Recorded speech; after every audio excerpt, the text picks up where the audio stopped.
Good afternoon, everybody. It's my great pleasure in welcome resource person, professor and industrial person, Mr. Deepak Keynes, and participant from different institution. And ladies and gentlemen, once again we welcome second day FDP. I would like to represent about a resource person. Actually, Mr. Deepak Keynes, project manager in Triangle Technologies Private Limited in Madurai. He did undergraduate degree in Karunya University and ME in Anna University Regional Campus. And he is currently pursuing a PhD at MS University in the area of wireless sensor network. Sir has well technical sound in the following domain such as leadership and innovation, strategic thinking, IT implementation, software project management, business analysis, and process redesign. Professor has published more than 12 research articles in national and international journals. Professor has good experience in handling national as well as international projects such as McKent Jimmy Bings in Australia, Certificate Body Integrate Information Management System in London, and Asset Management System. Professor Deepak Kane has well played as a resource person for promoting technical application according to modern trend in more than 36 in different platforms across India. With this brief introduction, we would like to hand over the session to Mr. Deepak Kane, sir. Let's welcome, sir. Thank you, Sebastian, sir. Thank you, sir. Good morning, everyone here. Good morning, all the professors. Well, the title for today's second session is how to manage data. Literally, we are going to manage the data in the internet. So ideally, if that is the topic, that will be well suitable for this session. So, and I'm J.K. Deepak, your instructor today. I am working as a project manager and at a startup company in Madurai, Tamil Nadu. So, I thank the management, the Sebastian sir, and the whole management team of MEFCO Engineering College for giving me the opportunity to be the resource person in this ASCT sponsored faculty development program. I thank you. Well, to describe more detail, my name is J.K. Deepak. I am a website developer who has created a number of websites. I started my career as an assistant professor for computer science and engineering department. I jumped into industry in the year 2014. I started as a trainee and grown up to become as a developer, programmer, project coordinator, team lead, project manager, and I'm used to be the trainer for student workshops in various engineering colleges and arts colleges. Wherever they call me, I will be going here and there. So also I'm still doing my research in Manomaniyam Sundaram University under the title Clustering Methodologies in Wireless Sensor Networks. And the background that you are seeing is a hands-on training workshop held in Manomaniyam Sundaram University. So you can view my details in my LinkedIn page, which I have mentioned below, and the Facebook page. You can very well click and know more details about me. So this is to address about me.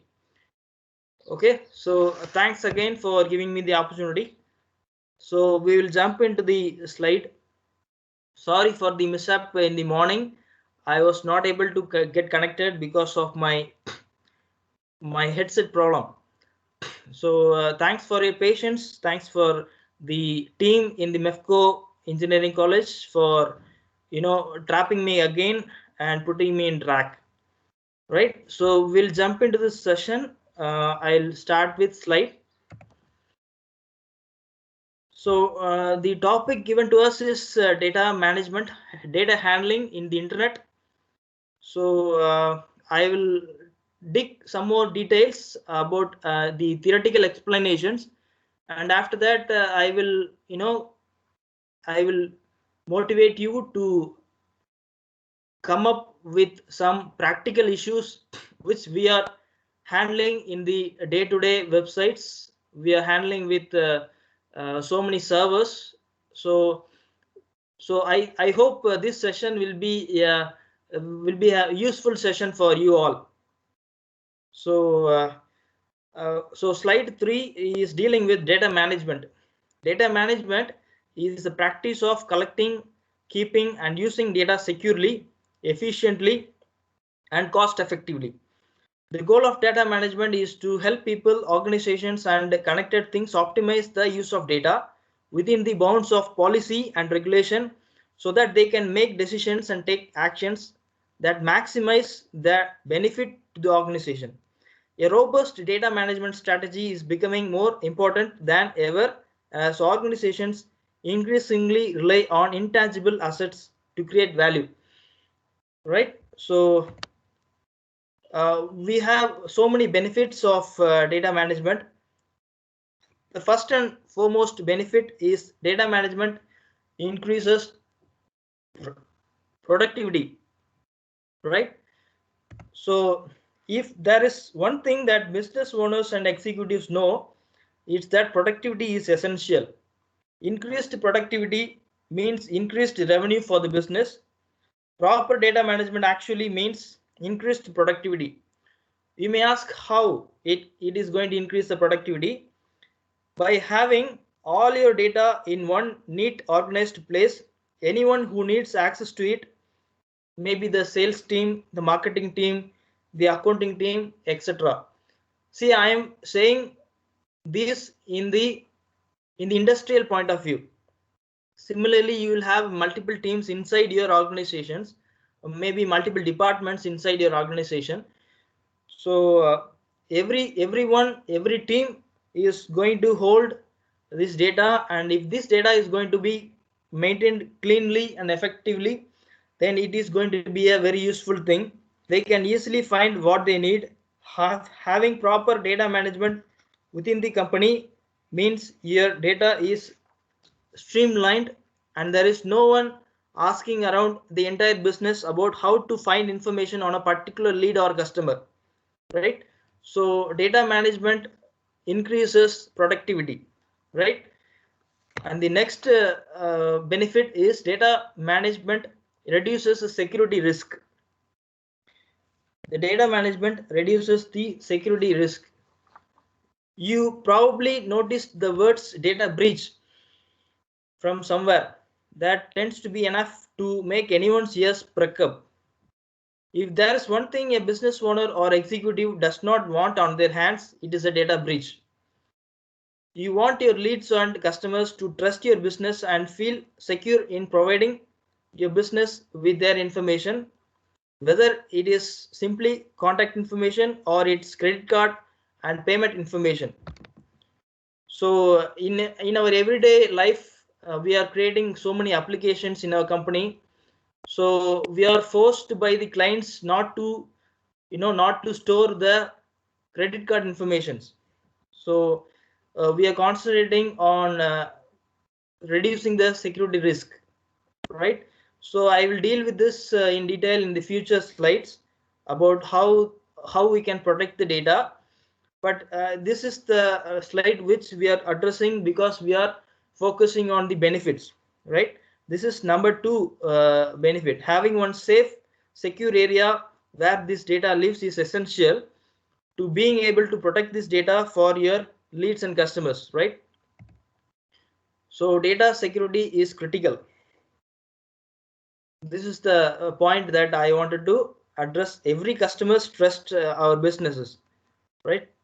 So the next thing is data management minimizes data loss. Data management is very critical for minimizing the data loss. So if your data isn't clean and organized in a single management system, it's easy for your sales and marketing teams and any other teams to lose data and information. This means that valuable leads could be falling, through the cracks and customer information could be getting lost, right? So leading to both revenue loss for the company and frustration for people that you have no record for trying to buy from your company.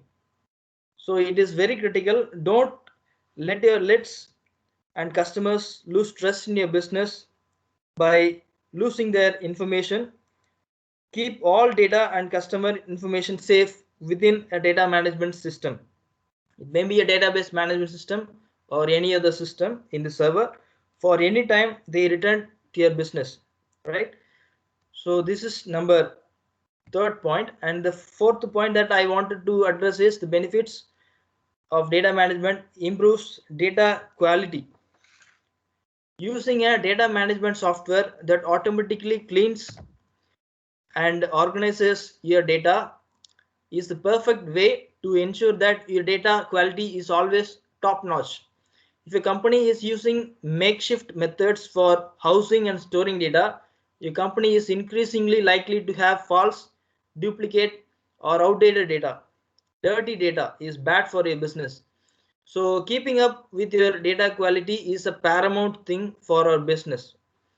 So with this benefits, we understand that data management, managing the data and storing and retrieving the data is very paramount for any sort of business. It may be educational sector or an industrial sector. It is very paramount, right? So we are jumping into the slide for the definitions. There are few definitions which we already know. It is very well seen in the internet itself. Data management is an administrative process that includes acquiring, validating, storing, protecting, and processing required data to ensure the accessibility, readability, reliability, and timeliness of the data for its users.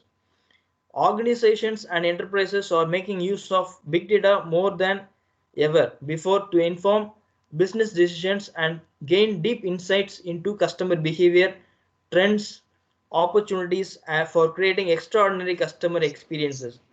So that is the first point. Do you have any doubts, Professor? Okay, I'll continue. To make sense of the vast quantities of data that enterprises are gathering, analyzing, and storing data, companies turn to data management solutions and platforms. Data management solutions make processing, validation, and other essential functions simpler and less time intensive, right? So leading data management platforms allow enterprises to leverage big data from all data sources in real time to allow for more effective engagement with customers and for increased customer lifetime value. Data management software is essential as we are creating and consuming data at unprecedented rates. So top data management platforms gives enterprises and organizations a 360-degree view of their customers and the complete visibility needed to gain deep critical insights into customer behaviors that give brands a competitive edge. So this is the definition that we gather from the internet, but I have given you something detailed with these 3 points. Data management is very important and paramount for any site, any sort of business which we are coming across. It may be an industrial sector or an educational sector. Wherever we are doing businesses, the data management, database management is very important, right? So there are some challenges we are coming across while storing the data. So while some companies are good at collecting data, they are not managing well enough to make sense of it. Simply collecting data is not enough. As you know, enterprises and organizations need to understand from the start that data management and data analytics only will be successful when they first put some thought into how they will gain value, from their raw data. So initially everything is raw data, right? so they can move forward beyond raw data collection with efficient systems for processing, storing, and validating data, as well as effective analysis strategies. So another challenge of data management occurs when companies categorize the data and organize it without first considering the answers they hope to glean from the data, right? So each step of data collection and management must lead toward acquiring the right data and analyzing it in order to get actionable intelligence necessary for making truly data-driven business solutions or decisions. So data management challenges, which we will address in the future slides. And for minimizing those challenges, we need to have some best practices. So this is the slide which we will explain on the best practices on the database management. Begin with the business question. The best way to manage data and eventually get the insights needed to make data-driven decisions is to begin with this business question and acquire the data that is needed to answer that questions. So we have to, ask so many questions and address where we can find answers. So companies that collect vast amounts of information from various sources and then utilize best practices while going through the process of storing and managing the data, cleaning and mining the data, and data analyzing and visualizing the data in order to inform their business decisions. It's important to keep in mind that data management best practices result in better analytics. By correctly managing and preparing the data for analytics, companies optimize the data. A few data management best practices for organizations and enterprise should strive to achieve includes simplify access to traditional and emerging data, scrub data to infuse quality into existing business processes, shape data using flexible manipulation techniques. It is with the help of data management platforms that organizations have the ability to gather, sort, and house their information and then repackage it in visualized ways that are useful to marketers. So the top performing data management platforms are capable of managing all of the data from all data sources in a central location, giving marketers and executives the most accurate business and customer information available. So the benefits of data management and data management platforms includes managing your data is the first step towards handling the large amount of data, both structured and unstructured, that floods business daily. It is only through data management best practices that organizations are able to harness the power of their data and gain the insights that they need to make the data useful. In fact, data management via leading data management platforms enables organizations and enterprises to use data analytics in beneficial ways, such as personalizing the customer experience, adding value to customer interactions, identifying the root causes of marketing failures and business issues in real time, reaping the revenues of associated with data-driven marketing, improving customer engagement, increasing customer loyalty. You can ask enterprise leaders what data management is, and you are likely to get a different answer from everyone you ask. This is particularly true given the move to remote work and the corresponding data management needs of the millions of customers now used for this new reality. However, there is a consensus on the fundamentals of data management, as you know, how it should work and what it should do.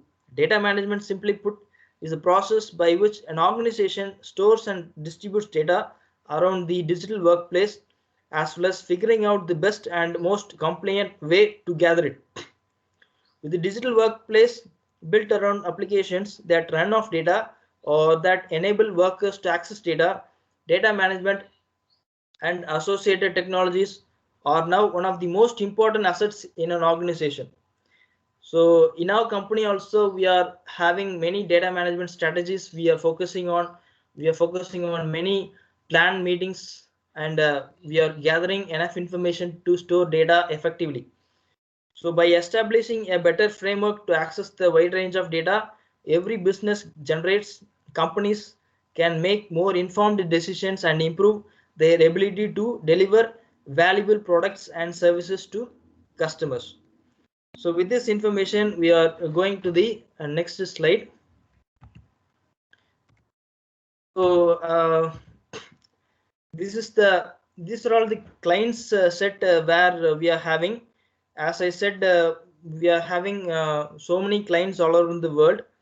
Our partners are in so many places. Data management is very important for us in our company because we are having clients all over the world. We have clients in Northern America, Southern America, Canada, Mexico, Turkey, Nigeria, South Africa, Singapore, Australia, United Kingdom, etc. See, the projects which I am working includes Makent, which is an Airbnb clone. You might have heard about this. Airbnb is an online marketplace which lets people rent out their properties or spare rooms to guests. Airbnb takes 3% commission of every booking from hosts and between 6% and 12% from guests.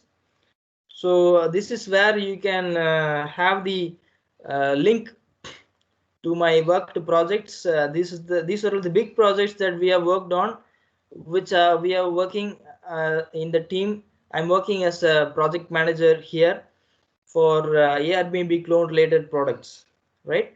So Makent is a clone of Airbnb. So there's plenty of criteria to list for each for searching a property, from a shared room to an entire house to having a swimming pool to having a washing machine. There are photos of the property and the host's guests with full map listening, right? So you may ask, why do people like it?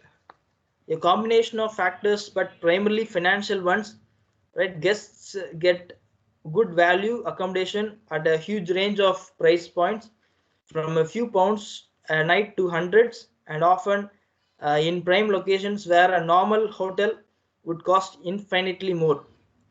So hosts can cash in on spare space, perhaps if children have flown the nest and there is spare bedroom. In fact, according to economists, if an Airbnb host lists their property for 7 days a month, on average they would earn 5,600 euros per year, a boost for household income equivalent to a 15% pay rise for an average full-time employee. So with these benefits, we are having so many clients all over the globe.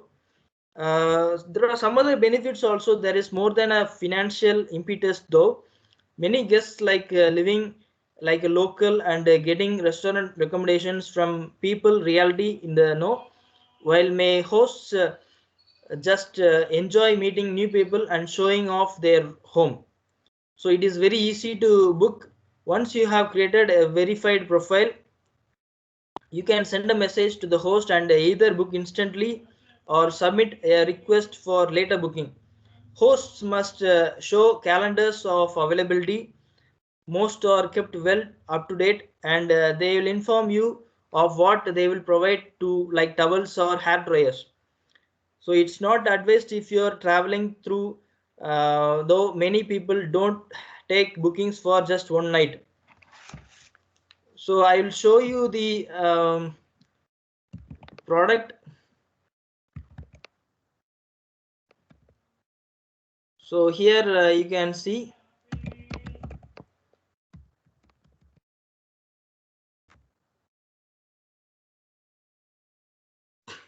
So here you can see the demo for our site. So it is not really but many hosts will add a charge on top of their basic nightly fee. So this is always made clear on booking. So this is the project that we are working on. We are having more than 200 clients all over the world within a span of 2-3 years. So you may ask, how do you get a property if there is no reception? Once you are booked, you and the host will generally arrange where and when to meet, convenient to the property and your arrival time. This could be at the property itself, or if it's tricky to find, many people agree to meet at a more central location and go from there. Sorry for disturbance, sir. Sir, Sir, pardon, can you hear me? your PPT is not clear, sir. Visible, please. It is not visible to you, sir. Yes, sir. Please. Are you able to see now? Yeah, right now. Right. So good. Okay. So I just went to the browser to show you where the vacant product can be seen. But for some good reasons it is not shared with you. If you want, you can just go to this links like maken.triangle.com or triangle.com uber clone or goforeats.triangle.com to view the links, right? So these are the projects that I am working on, where we are able to store maximum number of data, maximum number of images, and as you can see, many credit card informations are being stored, which are very critical for all our clients. Say for example, we are having clients all over the world. So some clients are calling me up in the early morning. Say for example, I have a few clients calling up from Australia early morning by 4 o'clock itself. And you know why they are calling? They will call me up and they will say that their database is getting hacked. So it is a very paramount thing, because we are handling each and every issues of every clients in a very peculiar way, right? So the so everything is very important.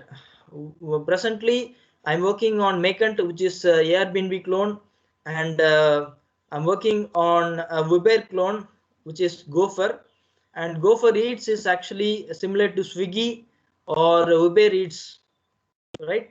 So Swiggy or Zomato or anything you may call, it is a restaurant app, right? So these are the things that very important for us. So in the Makent itself, firstly there is a peer review system where hosts and guests can leave honest reviews for each other. Comments can only be left only after reservation. So there are so many comments and so many reviews which are being stored. Verified ID system is there. So there is also the verified ID system, which confirms people's identities by matching them with social media and other offline documents like scanning photo ID. This system is currently only compulsory for last minute bookings. So we have manipulated so many criterias inside this business. So many data is gathered inside each and every project, inside every server, right? So if you're asking me, can you trust the descriptions? There is always the danger, as anything online, that things are not quite as they seem when they see them in flesh. But that's where the reviews come in. Only book somewhere with good ones, right? So the money, if you can ask me how the guest is going to get the money. As a guest, you pay in full as you book through a secure platform, and hosts will receive the money 24 hours after the guest check-in. And you have the option for refunds also. There are 5 levels of cancellation policies depending on the individual host. Generally speaking, you won't get a refund for canceling a trip at short notice, but you might if there are extenuating circumstances, or if there is something wrong with the property that wasn't made clear in the description, right? So we have concentrated on that also. It is already there in the Airbnb itself. So host will also get an amount. Airbnb has a 24-hour customer hotline for both guests and hosts for handling the disputes. And for the latter, they recently introduced an insurance policy for any loss due to theft or vandalism in Britain and 28 other countries. Hosts are protected by a £600,000 host guarantee backed by Lloyd's Insurance Company of London. Airbnb recommends that hosts also have additional appropriate home insurance. So with this introduction of the projects, I'm jumping into the next slide. So these are the projects that we are working on presently, where database management and security are the very paramount issues that I'm addressing every day as a project manager, right? So the growing importance of data management in the digital workplace is what is very important. During this pandemic and this COVID-19 era, we are asked to work from the home. So presently, I'm working as a employee by staying in my home in a compost room, right? So it is where I'm sitting and explaining to you these slides. So the pandemic has been an important reminder that organizational agility and speed are key to successfully navigating business disruption and market change. So effective data management is at the heart of this. Data is the engine that enables companies to see around corners, flex and adapt as needed, and run faster in order to scale up and seize the amount, especially in times of rapid change. Okay, so in our current remote work environment, where swivel chair and hallway conversations are no more, employee productivity, efficiency, and time to value are praised more than ever. So it is not said by me, it is said by Craig Stewart. He is actually a chief technology officer at San Mateo, California based enterprise integration company. You might have heard about SnapLogic. SnapLogic is a very beautiful enterprise integration company which is based in America. So they are also concentrating on these views. So we have similar policies in our company also. As a result, many organizations are turning to low code automation technologies to rid themselves of the repetitive, time intensive and low value tasks that slow them down, thereby freeing themselves up to focus on more strategic projects that deliver fast business value. At the same time, the importance of data to organizational values continues to grow, no longer praised only by data specialists, but now a critical asset used on a regular basis by workers across each and every business function, from marketing to finance to HR. Right? I told you, right? There are so many teams inside our company, so I have to manage every time without data breach, right? Due to the transition to remote work, data access restrictions have had to change to allow for access from remote locations. So the bandwidth concerns for corporate allocations are more important as users are no longer on corporate networks. All in all, these changes will benefit companies as they enable more secure and robust networks, systems, and applications. So in the next slide, we will talk about securing the remote data, because data management and securing the data is the paramount thing while as we are working on the away from the office, working from the home. So data management in the remote workplace. So as more data enters the organization, the security problem grows. So an officer at remote said the shift to remote work has forced companies to restructure the data management practices and employ the stricter security policies to manage distributed teams across a digital workplace. as employees are more likely to use their personal devices without the added layer of security of a corporate firewall system. The risk of cyber attacks and data breaches have significantly increased. So nowhere in the organization is this more true than in human resources. Handling and securing data properly has become an utmost priority for HR departments, which are now tasked with recruiting and onboarding new employee remotely. With employee confidential employee records being digitally transferred from personal computers, companies are placing greater emphasis on end-to-end encryption and multi-factor authentication tools as additional components of their HR data management procedures. So businesses that have yet to facilitate training and update security policies for HR professionals within their company significantly increase the risk of breaching data privacy laws and compliance requirements, which vary by state and country. Say for example, in our company, we are recruiting employees from all over the India. So mainly we are focusing on employees from southern part of India, but we are also having interviews. Most of the things are happening online, right? Even many of the companies from northern India are asking for me. If I'm going to jump for another company, then I have applied for some other companies days back, and some companies from Gujarat and northern India, Lucknow, they have asked me to come for interview, and they promised that they will give the laptop. They will send the laptop through some standard courier agency, and I can stay safe by working from home.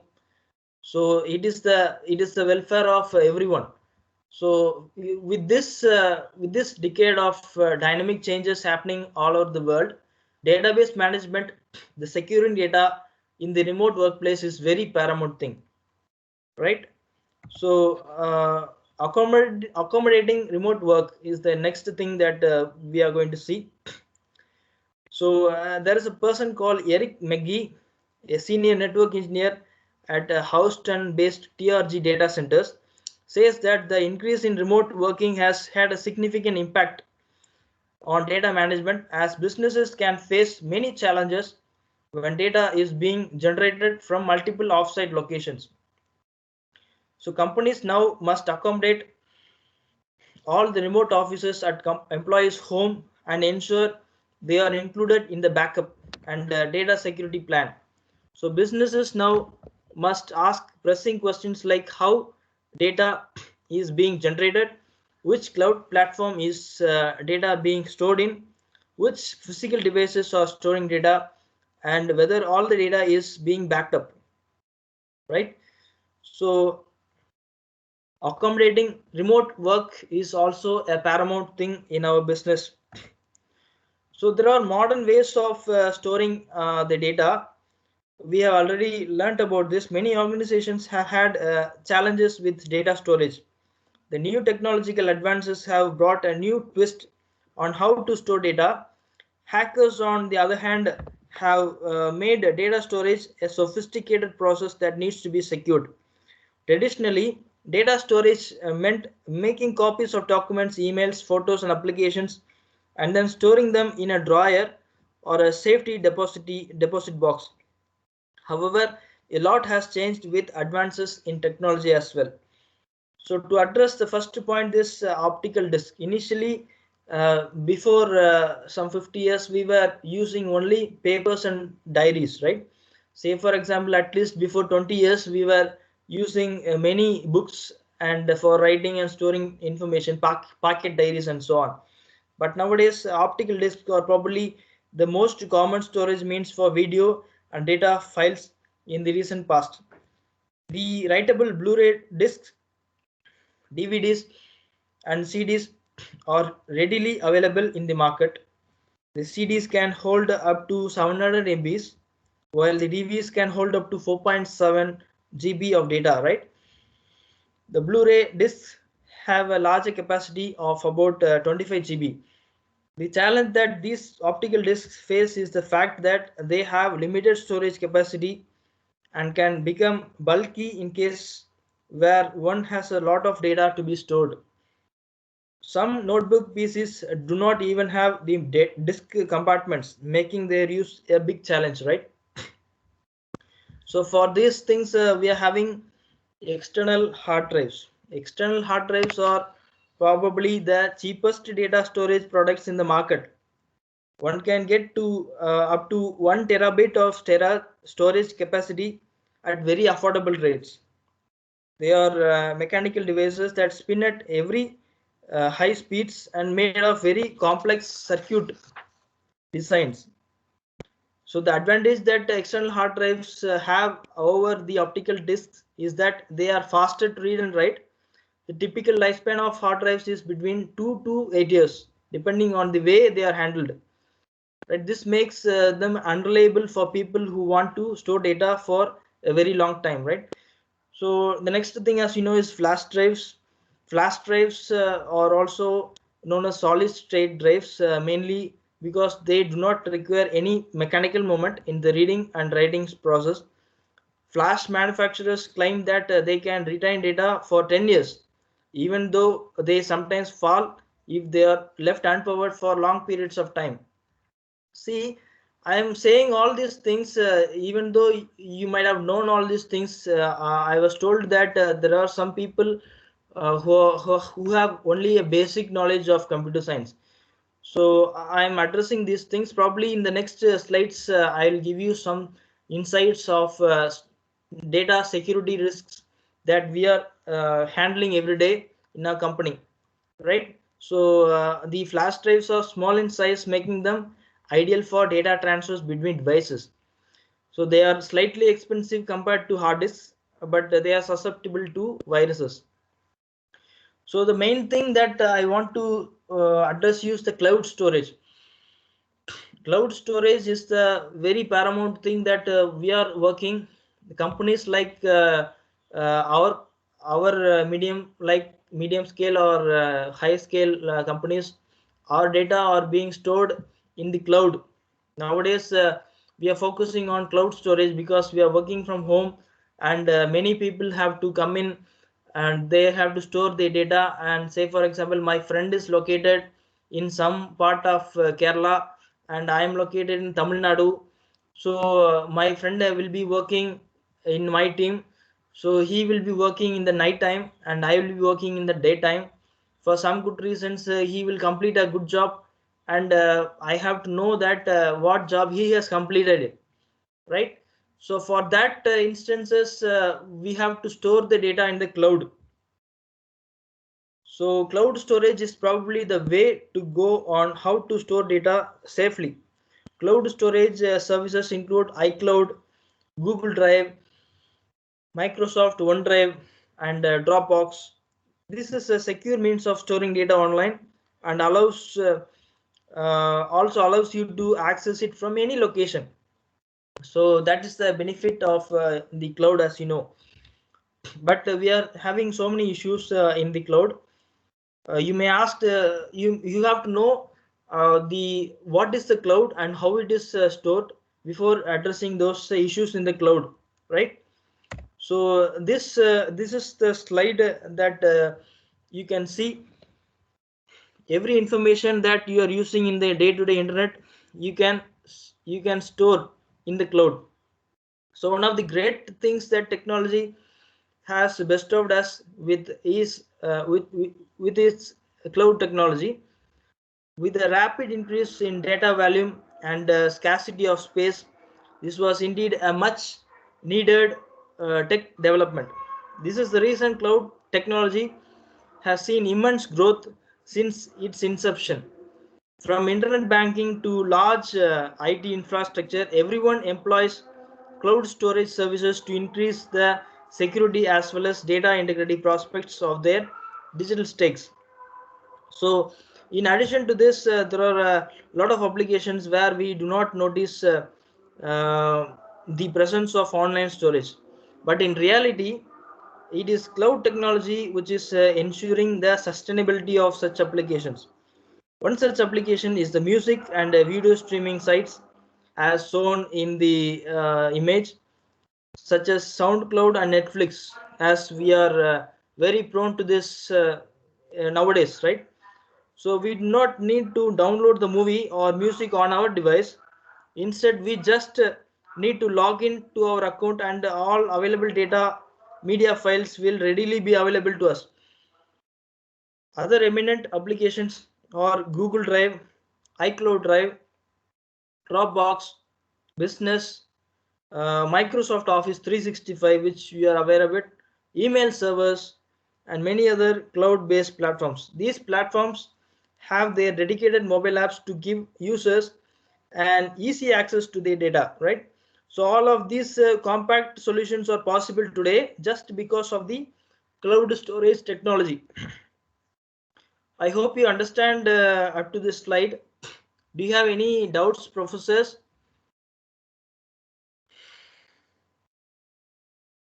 Professor Deepak sir. Yeah, sir. Sir, actually, you told that regarding storage data in cloud, right? Yeah. So all the peoples are whether it is worthable or not, because some of the people are copy and paste and something writing going on now. Yeah. It is protected too or not, sir? Yeah, sir. For answering your question, I will jump into the future slides. I will tell you how secure the data is being protected. Say, for example, you are storing almost most of your information in your email servers. Is it right, or is it Yes, yes, correct or not, sir? yes. Yeah, so email servers, Google servers are protected. As you know, you are aware of it, I think so. In the few weeks back, you might have heard about the uh, apps went down, the server went down, and none of the Gmail accounts are being opened. Did you hear about it, sir? Yes. Yeah, many news televisions were also broadcasting this information. Like so many apps, Play Stores went down because the servers went down, right? So there are some methods that we can use to protect this data, because so many account information, credit card information, and all the files and structures, everything we are storing in the cloud. So what is cloud storage? That is the thing that we need to know. In the upcoming slides, I will show you how the information is stored in the cloud and how we are storing in an industrial sector, how we are storing information in the cloud, which I will address in the future slides. But basically, before that, I will touch some basics of cloud. Cloud computing is a uh, is a paramount thing that we need to address upon to address the future issues in the future slides, right? So one of the great things that technology has borrowed us with its cloud technology, as you know, as it is said that to understand anything, one should first know about its roots or foundations. The same applies here. So in order to know how the cloud storage, it is mandatory to first establish the understanding of cloud computing. Cloud computing is basically a synonym to far-flung data centers that can be accessed to the internet. Generally, cloud computing works on the concept of virtualization. This concept further provides the basis for virtual machines. Virtual machines are created with the help of software which segregates the memory, power, and storage of the subjected machine into various smaller units. So each of these smaller units will be running into its own operating system. This concept allows the computing resources to be shared and accessed efficiently by every connected device or third-party apps on the cloud network. So being a subset of cloud technology, cloud storage is also a sort of real-time remote storage. Such storage bear users from the formalities and hassle of managing on-site storage mediums. The clients on business users will just need to send the photos and videos or any other data to the server of the cloud service provider. This data will then be stored over the remotely located storage mediums. Generally, cloud storage systems encompass hundreds of data servers which are closely linked with each other via the master cloud server. However, each such scenarios can only be found in large and complex data cloud centers. Simpler one usually employs just one data server. Cloud storage systems ensure data security as well as integrity. It is so because the user's data will remain safe on the remote location, and if anything happening out on the local storage device or locality, data will remain protected. So thus enabling the user to enact storage and making them reliable. So our users will be paying only for what they have been consuming. Another exciting feature is the contagious security measures of cloud storage. It employs data encryption to save data from being hacked and uses 2 and 3 factor authentication to abandon unauthorized access to the data. So I hope this explains the cloud data storage process. There are multiple stages and procedures involved to let the data be stored on the cloud platforms. For cloud storage to be enacted, there is a compulsion of having at least one data server. This data server should then be equipped with internet connectivity. The user will send the subjected file to that data server through the internet. This file transfer activity can either be done manually or automatically. After being stored in the data server, this file or data is then forwarded to the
the cloud data is actually located. Professor sir, can you give me 2 minutes? I need to pick my laptop charger. Yes, sir. No problem. You can proceed. Yeah, give me 2 minutes. Yeah, please.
Yeah, sir, I'm back.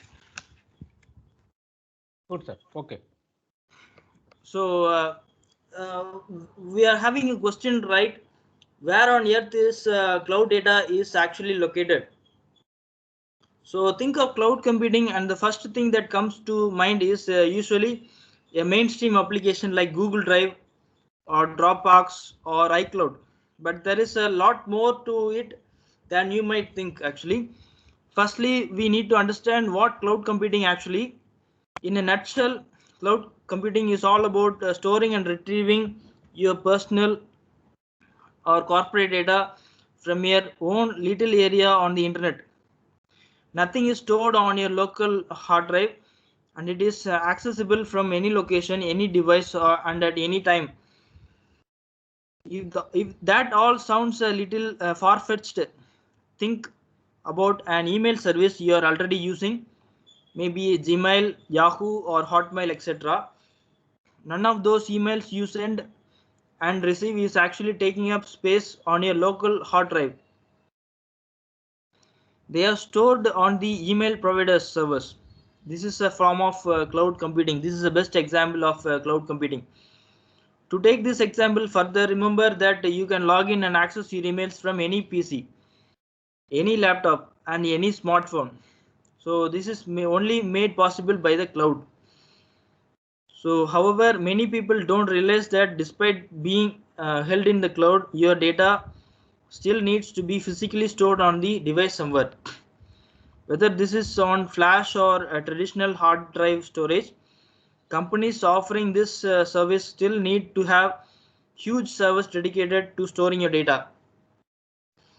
These places are often called server farms and are essentially vast warehouses filled with servers which are running 24/7 across through 65 days. This raises a number of questions. Where is my data actually stored, and who has access to my data, and is my data safe?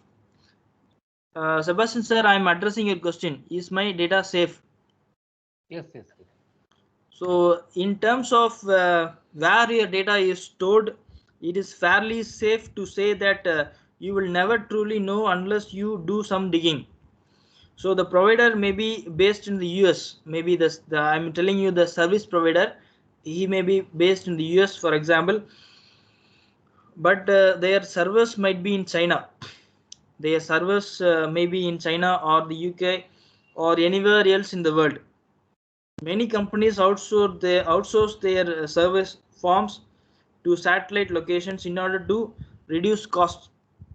So it is very difficult to know where your data actually resides, and the cloud provider may not necessarily disclose this. So who has access to my data? Who has access to your data is another point to consider. Reputable companies have tried and tested security systems to ensure that only you have access to your data. There are fearless companies out there are they are offering the same amount of storage and functionality. Whether you choose to trust them or not is an important decision. In addition, you should also find out about the safeguards that are in place to keep your data secure and always accessible. Most reputable cloud storage providers will replicate your data several times on different servers to ensure that in the event of a catastrophe, your files are safe. This is not to say that your data will be ever 100% safe. Beneath the natural disasters, fires, malicious damage are all events that you can plan for, but not necessarily avoid it. Remember, the vital point to remember is that although your data is not physically stored on your local hard drive, it is still stored somewhere, and with this in mind, it may still be susceptible to the same failures and problems as the hard drive in your laptops or PC. So server farms are not invincible. Storage media can fail, large corporations can get hacked, and data can get deleted just as easily on a server as it can on your computer. So be wary of storing all your important and confidential data in the cloud. Though it is secure to some extent, we need to be alert for 24/7 in 365 days, right? So with this thought, I am getting inside the top database security risks. Database, we are storing the database in the server, which is in the cloud. So this is again a very important and a critical issue for our company. Wherever I worked in the last 6 years, we are faced with this question, because customers are trying to store the database secure, right? So databases by definition contain data, and data such as credit card information is valuable to criminals. That means databases are an attractive target to hackers, and it's why database security is vitally important. Here we cover 7 useful database security best practices that can help keep your database safe from attackers. So the first thing that we need to consider is to ensure physical database security. Use web applications and database firewalls. Harden your database to the fullest extent possible. Encrypt your data. Minimize the value of databases. Manage database access tightly. Audit and monitor the database activity, and ensure physical database security, right?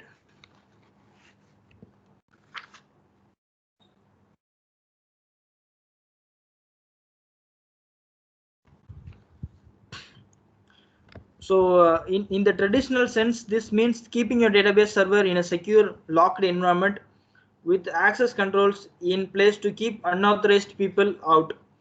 But it also means keeping the database on a separate physical machine, removed from the machines running applications or web servers. A web server is more likely to be attacked since it is located in the DMZ, and I mean the domain, and therefore publicly accessible. And if a web server is compromised and the database server runs on the same machine, the attacker would have access as root user to your database and data. So we may have to use the web applications and database firewalls. Your database server should be protected from database security threats by a firewall which denies access to traffic by default. The only traffic allowed through should come from specific application or web servers that need to access this data. So the firewall should also protect your database from initiating outbound connections unless there is a specific need to do so. So there are various things that we need to focus on for protecting all these things.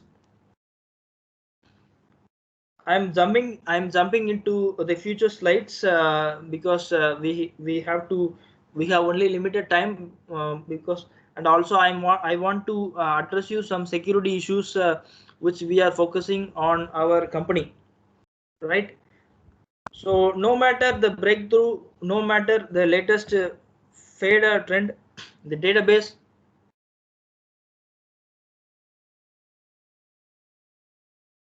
Hello. Hello. Yes, sir. Sir, unfortunately, the window is closing up. No, sir. Say my presentation is gone. Oh, you can proceed, sir. You can proceed. I am not doing anything. Okay. I am not doing anything. So are you able to see the screen? Yeah, I see it there. Hey, Okay, sir. it's Okay. visible. It's visible. So I will repeat this current thing. Databases are subject to a number of security risks such as data corruption or loss, inappropriate access, malware, phishing, and other cyber related attacks, security vulnerabilities or configuration problems, or maybe denial of service attacks, right? However, Apple's comparisons of database security tools are often difficult, as most tools are tailored to a specific database, operating system, platform, or vendor. That said, here is our list of some of the top tools available to secure database against incursion. So to protect the data, Excuse me, sir, your PPT is not visible. is it visible now? Visible now. Visible now. Now is it visible, sir? No, sir. Plus, now it is visible. Is it visible, sir? Yes, sir. Yes, sir. Yes, sir. Okay, sir. Here there are some security tools for 2021. It should be always encrypted. So always encrypted is a security tool. It is a feature exclusively for users of Microsoft SQL Server and Azure SQL database. It ensures sensitive data and its corresponding encryption keys are never revealed in plain text to the database system. It really only adds the value to these databases if they are storing credit card, social security numbers, and other highly sensitive information that doesn't need to be exposed to users for search and query. Otherwise, SQL database administrators should skip it along with those Please, sir. operating. Please. Sorry for interpretation, sir. Actually, Mr. Virendra Kumar is on the present. Please remove your present, sir. Mr. Virendra Kumar, stop it. You are present. Please go ahead, sir. Shall I continue, sir? Yeah, please. But your PPT is not visible. Somebody is showing, sir. Somebody is showing that. Okay. Is it visible now? No, sir. I will Sir, check. maybe is it hanged or you just check it, sir? Okay. The screen is a please start Minicam. It's showing like that. So I'm. Are you able to see my screen now? No, sir. It's only one screen. It's hanged from since from last 1 or 2 minutes. The same slide was there.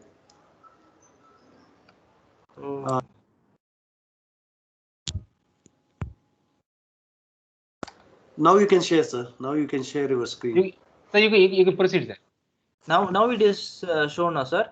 Yes. You can share. You can share your screen, sir. Now share. Are you able to see the screen now? No. You can share. Now it's disappeared. Only the participants we can able to see. Yeah, no. Yeah, wait. I'm sharing again. Yes, sir.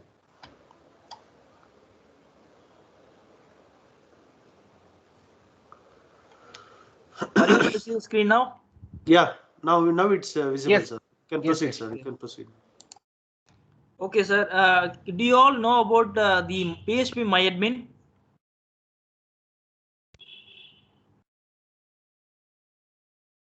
Professors, do you all know about the PHP MyAdmin login interface? PHP MyAdmin is nothing but a database management system.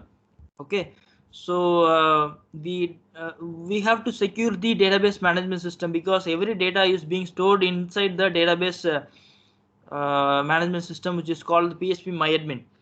Okay, usually each and every project labs we use PHP MyAdmin for storing web related information, right? So for changing, there are some methodologies and interfaces we can do to secure the PHP MyAdmin, and these are the things that we are doing in our company also. In the last 2 years ago, we had an issue like somebody is able to address hack our PHP MyAdmin. It was because we were storing our PHP MyAdmin in the URL itself. So it happened in one of the previous company where I worked. So the possible solutions we encountered to sort this issue is changing the default PHP MyAdmin login URL. So usually the PHP MyAdmin login URL will be typically looking like slash URL slash PHP myadmin. So we put some aliases like we modified the PHP myadmin to some other aliases like PA or MA, something like. So the next thing we can do is enable HTTPS. HTTPS is actually SSL. SSL is nothing but securing the layer, secure socket layer. If you put SSL, SSL is actually an encrypted key. So if you put SSL encryption key in your URL, in your domain, then your domain will be protected, right? So for any domain which is protected with HTTPS, there is no way any attacker will not be able to get an access to the PHP admin, right? So another best way is to protect your password for the PHP myadmin. Passwords can be protected easily by using special characters. You have to use special case characters, and also some uppercase and lowercase characters, and also the numbers for securing the any type of account. So so it is not, you cannot say 100% you can protect your data if you're going to modify your passwords, but to some extent you can protect your data. It can give you servers can give you alerts. If someone else is going to access your URL, then the servers can very well give you access alerts saying that this data is being monitored by someone else, right? So there are many database monitoring tools also in the market, which you have to go and buy it. So they are also doing this business. But to be frank, if you are storing your daily information on the internet, it is unsafe, right? So disabling root login is one more thing that you can do to safeguard the PHP admin, right? So one of the main thing that we have to work on is the version control system. It is actually will be known forever by the tracks we leave. In the version control system, there are so many versions which you can put it up. Similarly, for writing a book, if you are publishing your first version of the book, you will call it as version 1.0, right? So for making your second copy an updated version, you will call it as 1.1.1 or 1.2 or 2.0, right? So similarly, for every information you are storing in the internet, in the version control system, the version control system is actually a cloud. Say for example, we are having so many cloud information, centralized and distributed cloud information systems in the market. One of the popular distributed cloud information system is the GitHub. I know you might have heard about GitHub or GitLab in your daily life, right? So this is a centralized version control. The repository will be staying in the cloud, and there should be a working copy in your local machine. Say for example, 3 persons are working in your team, and everyone will be having access to working copy, individual working copies, right? So everyone will be able to commit and update. Say in the previous slide I told you with an example. Say for example, myself and my friend is working on one of the project.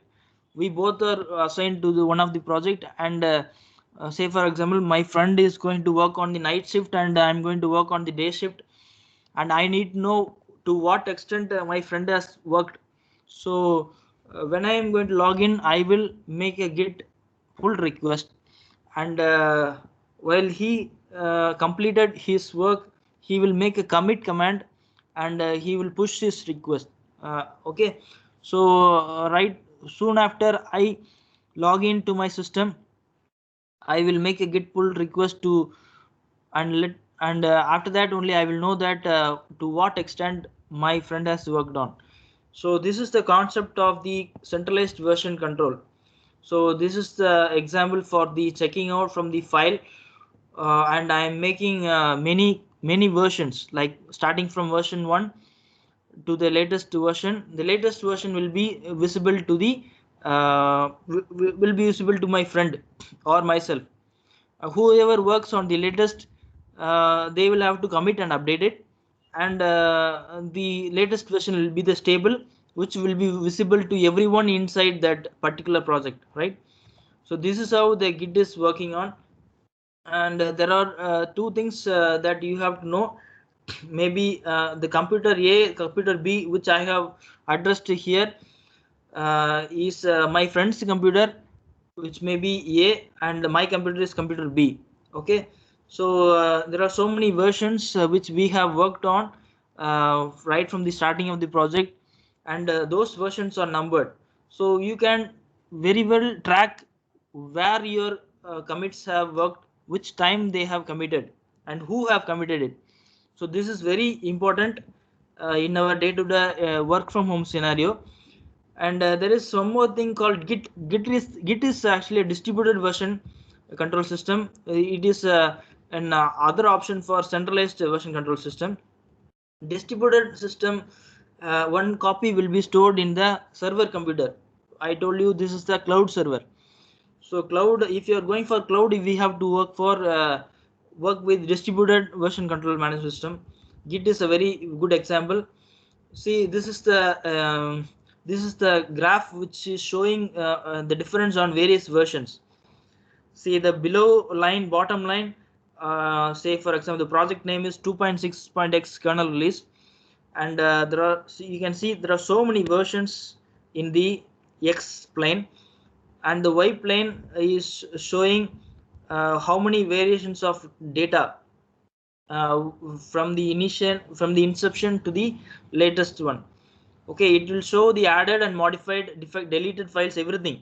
Okay, so I have shown simple code for added lines in the blue color, and deleted codes in the red color, and black codes in the modified. So whatever things you are doing in the version, it will be simply thrown up here, right? So it is founded by none other than Linus Torvalds, who originally using VCS before he was using centralized version control system as BitKeeper. Now it is fast. Git is fast and decentralized version control revision system he has founded. So he is a founder of Linux also, Linux and Unix also, and Git is similar to Unix and Linux. Okay, so the basics of the Git I have shown you in the previous slides. Here the first slide, if you see, it is a working directory, and the next one is the staging area. So working directory is actually your local computer. From here you have to push your changes here in the staging area, and from here you have to push your changes to the Git repository. You can make everything vice versa. Okay, so the popular cloud storage system is the Git, where the main advantage of using the Git is you will know who is having access, who has modified the code latest, and there are each and every version changes will be shown here, right?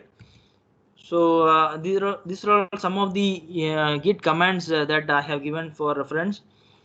And this is the file status life cycle. You will have untracked files, unmodified files, and if you are going to commit into the Git repository, it will be saying as modified files, and once the commit is pushed, then it will be saying as staged files, right? So you can also reverse this whenever possible. You can also revert it if you don't want to say, for example, if you don't want some particular lines of code, you can also revert it. Okay, I think I'm going deeper into it. You can maintain conflicts also. So the main attacks that I will address here is CSRF attack. 2-3 attacks only I am going to address here. The first thing is CSRF attack. CSRF attacks come in this way.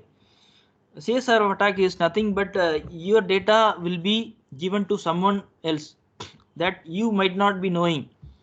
So whenever you are handling data in the website, you should be very careful. Say the first person is the perpetrator, he is the attacker who forges a request for fund transfer to your website. Okay, so maybe if you are accessing your banking site, and if this attacker is going to access your forms, the second point explains that the attacker embeds the request into a hyperlink and sends it to visitors who may logged into the site. And the third point is the visitor, which may be you yourself. A visitor clicks on the link inadvertently, sending the request to the website. And if the website is going to run the link, it will go back to the attacker.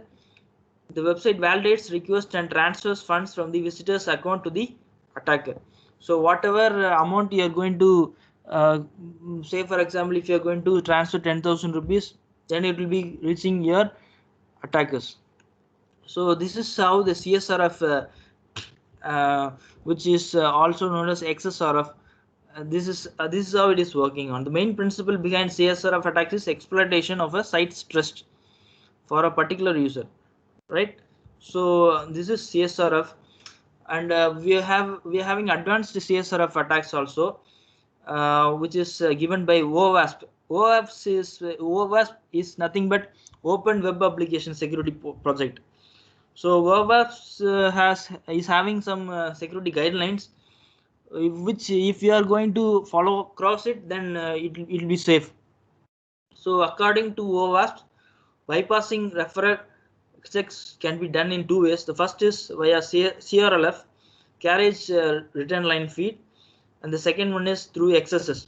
Nowadays, many projects, I have been a resource person for many hands-on trainings. Like this today's session, I will not be giving the students like PPT and explaining things, but for so many workshops I have been given as a resource person for hands-on training. I have given live insights in the project. So through that I have given explanation on how to secure the program, the forms embedded in the web pages. This CSRF is already protected through Laravel and coordinator frameworks, which you might have heard about, right? Okay, so SQL injection is another form of attack for accessing your data. So the first point is hacker identifies vulnerable SQL driven website and injects malicious SQL query via an input. So the second point, the malicious SQL query is validated and command is executed by the databases. So this is the third point, hacker is granted access to view and alter records or potentially act as a database administrator. So these things we are addressing in our company. We are writing so many queries and optimization tricks to minimize this schema. Say for example, if you're going to run a query in the database, you have to be very careful while reading the where command. Okay, so we are working on this key metrics to safeguard our clients. So SQL injection, the techniques is based on malformed user supply data, transform the innocent SQL calls to malicious call. Okay, so do you have any doubts? I hope I have addressed something. This might not be a full complete session, but I have addressed some basics about the internet security guards. If you have any doubts, you can ask me in the next few minutes, professors. Sir, Deepak sir? Yeah, sir. Yeah, please proceed, sir. Actually, time is we have really actually we beyond the limit, sir. We have gone beyond the limit, sir. Yes, sir. So you can complete as soon as possible, sir. With this SQL injection, I complete this, sir. If some questions, valuable questions, if someone can ask, then please. I'm happy to. Sure. Yeah. So all the participants, please raise your questions, sir, within 15 minutes.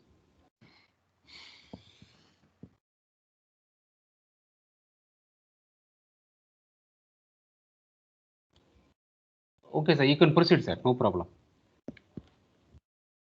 Yes, sir. SQL injection is a very paramount thing, and through this we can secure the data. And nowadays people are using file transfer protocol. File transfer protocol also is not secure. If you are using to transfer files in the server by using git commands, then it is safe. So these are the things that I wanted to address in this session related to security related things.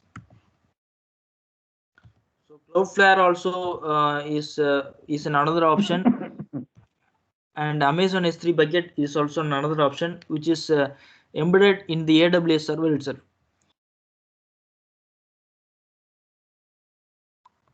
Thank you, sir. These are the things that I wanted to address for security related things.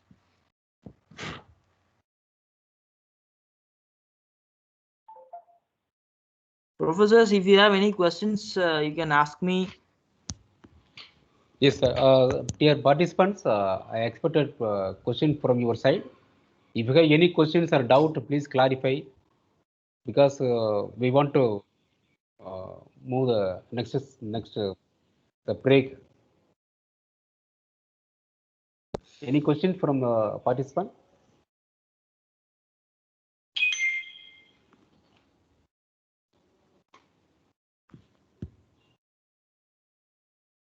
Okay, sir. Shall we wind up the session, sir? Yes, sir. Yes, sir. Okay, sir. Yeah. Thank you for your given excellent topic and lecturer, particularly how to manage the data and with the example. And you have taught many applications, how to store the data and how to retrieve the features. Really worthwhile and really useful one, sir. Thank you for coming, and thank you. Thank you so much, sir. Thank you, sir. Dear participant, next session it will start by 2:30 exactly. Please, most welcome.